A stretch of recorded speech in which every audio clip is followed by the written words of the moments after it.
Hello, today we are going to read The Front Desk by Kelly Yang, Chapter 13. Chapter 13. I didn't wash my shirt after the drunk guy left. Instead, I draped it over a chair in my room. It was a reminder of what could happen any day. And every morning when I opened my eyes, I would look at it, at the spot where he had grabbed me, and wonder how we could make the Cala Vista safer. I came up with 3 possible ways. 1. Install bulletproof glass up and down the front desk. That way, even if I buzzed in the wrong person, there was still an additional layer of protection between me and the customer. 2. Install a security camera in the front office. It would be doubly great if the video feed went directly to a certain channel on all the motel TVs. That way, my parents could see what was going on in the front office while they were cleaning each room and come down if I needed help. 3. Install a panic button right under the front desk to call the police. It would work just like a buzzer. All I'd have to do is press it, and the police would come. Later that week, I told Mr. Yao my idea when he came by.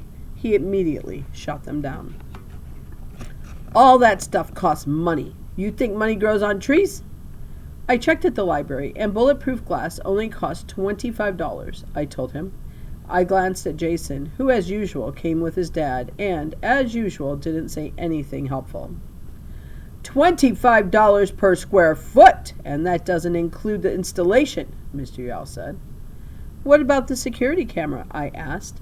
That can't be that expensive. You could put it... No, Mr. Yao interrupted. Please just hear me out, I said. The answer is no, Mr. Yao snapped. I looked over at my mom and dad, but they just shook their heads. Let it go, my dad mouthed. He had dark circles under his eyes from checking customers in all last night.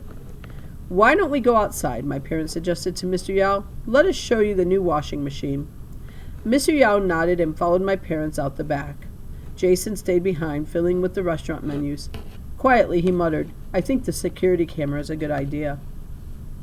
I almost didn't hear him. What? I asked. The security camera, he said. It's not a bad idea. I stared at him. Well, why didn't you say so? I asked him. He shrugged. I know why. Because he was too chicken to stand up to his dad. I shook my head at him. Coward. Mr. Yao came back and told Jason it was time to go. Jason hopped off the stool, took a few menus from my collection, and stuffed them into his pocket. I followed them out to the parking lot. Mr. Yao, I tried one last time. If you'll just go home and think about it, what I said, it really wouldn't cost much, and it would make the motel so much safer. Mr. Yao stopped walking and turned to me. You know what's the difference between a good employee and a bad employee? He asked, jabbing his finger into my chest at the exact spot the drunk guy grabbed me. I shook my head. It's not whether they're hardworking or even whether they're smart, he said, staring into my eyes. It's whether they know their place. As he and Jason piled into the car and drove away, I stood in the parking lot for a long, long time. The hot California sun blazed down on me, yet I felt no warmth. And that's the end of Chapter 13.